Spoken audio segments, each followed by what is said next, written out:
գիտեք, ես գիտենք այդուհանդերձ, որ այսօր Նիկոլ Փաշինյանը ոտք ձեռք ընկած իր խնդիրի 3-5-րդ ապահովել Ներազնային ժողովում, որպեսզի այդ ադրբեջանական պահանջը սահմանադրության փոփոխությունների դասնի, դե 300,000 ադրբեջանցիներն են դրան վրա։ տեսեք, հիմա ես այդ հարցին sense ձևակերպեմ, շատ լավ հարց տվեցիք, տեսեք, ինչ կատարվեց կոնկրետ Բարգավաճ Հայաստան կուսակցության մասով։ Շատ կարևոր մոմենտ է, որ մենք հասկանանք։ Ուրեմն, բացի այն բանից, որ այս մարդիկ բացացի ամբողջովին կեղծեցին ընտրությունները, բացի այն բանից, որ իրենք բացացի հսկայական կեղծիքների եւ ընտրակաշառքի ձևով կարողացան վերարտադրվել,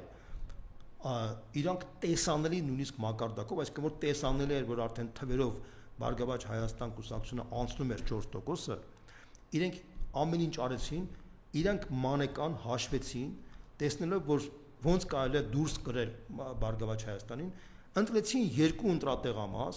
այդ երկու ընտրատեղամասը անվավեր ձևավորեցին այդ արդյունքները, ընդորում անվավեր ձևավորեցին այդ ընտրատեղամասում, որտեղ զինվորականներին եկել զինվորականներին բերել էին իշխանությունը,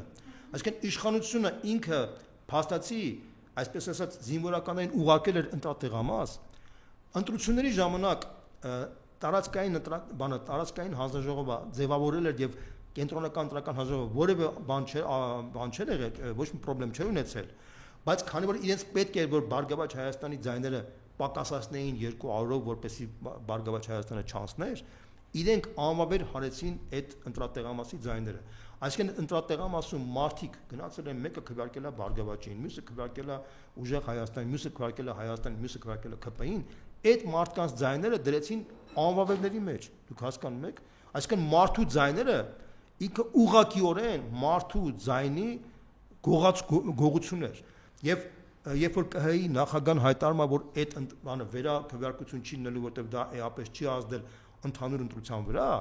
ապա ակնհայտորեն այս մարդիկ ինչպես որ խափում էին Ղարաբաղի մասով, խափում էին խաղաղության մասով, խափում էին բոլոր հարցերի շուրջ, հիմա այդ մարդը խափում է ստեղ, այսինքն դրա արդյունքում Բարգավաճ Հայաստանը փաստորեն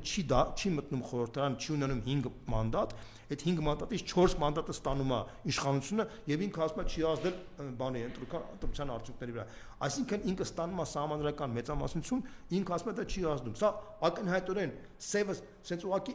ակնհայտ, ասենքն բացահայտ այս մարդիկ փաստորեն խափում են, ել չեն լամաչում իրենց խափեությունից, բայց դրանից հետո իրանք ակնկալում են, որ ինչ-որ ուրիշ հարցերում մարդիկ կարող են իրենց հավատալ, ես կարծում եմ, որ ոչ։ Այսինքն առաջին անգամ նույնիսկ իրանք արդեն ոչ միայն քաղաքական լեգիտիմություն չունեն, նույնիսկ ընտրական լեգիտիմություն արդեն չունեն։ Այս քայլով։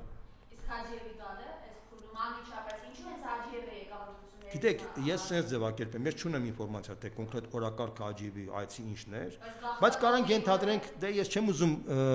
ես ընդհանրապես աշխատում եմ զերծ մնալ տարբեր տիպի բամբասանքներից կամ դավադրության տեսություններից։ Ես մի բան գիտեմ, որ այս իշխանությունը այլևս չունի ներքին հանրային լեգիտիմություն, ինքը, ինչպես որ ժամանակին Գորբաչովը կորցրեց լեգիտիմությունը երկրի ներսում, ինքը կոմպենսացրեց իր լեգիտիմությունը կոմպենսացրեց դրսում, Գորբաչովին ավելի շատ հարգում էին Գերմանիայում, Ֆրանսիայում, Անգլիայում, Բրիտանիայում, քան սովետական միությունում։ Հիշում եք վերջի տարիներին։ Հիմա Նիկոլ Փաշինյանին ավելի շատ փայփայում են Ադրբեջանում, Թուրքիայում, Միացյալ Նահանգներում եւ Ֆրանսիայում, քան թե Հայաստանում։ Հայաստանում հիմա բոլորը իրենց հատուցումն են պահանջելու Նիկոլ Փաշինյանից, որտեղ իրենք ասում են մենք քեզ աջակցել ենք, դու պետք է հատուցես Հայաստանի հաշվին։ Սա է խնդիրը։ Այն մարդիկ, որոնք են 300,000-ը գնացել են Նիկոլ Փաշինյանին ձայն են տվել, իրենք պետք է իմանան, որ իրենց մեղքի բաժինը կա, որ հիմա իրենց նաև պատճառով Հայաստանը հատուցելու է, Ադրբեջանին հատուցելու, Թուրքիային, Տրամպին, Ֆրանսիային։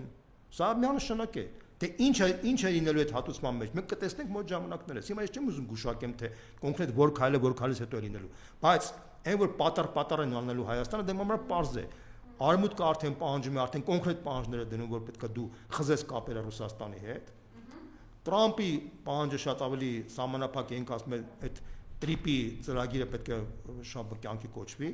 Ադրբեջանի պահանջը նույնպես հասկանալ է, տեսնել է, որ այս մարդը չունի ներքին լեգիտիմություն, ինքը փորձում է կորզել իր շահերը, վերջապես Թուրքիային պարզ է, այսինքն սա բոլորի համար պարզ խնդիր է, մենք այդ տեսել ենք բոլոր երկրների օրինակով։ Հիմա մենք ականատես ենք լինելու, թե այս մարդը ինչ զիջումներ անելու Հայաստանի հաշվին այդ բոլոր ուժերին,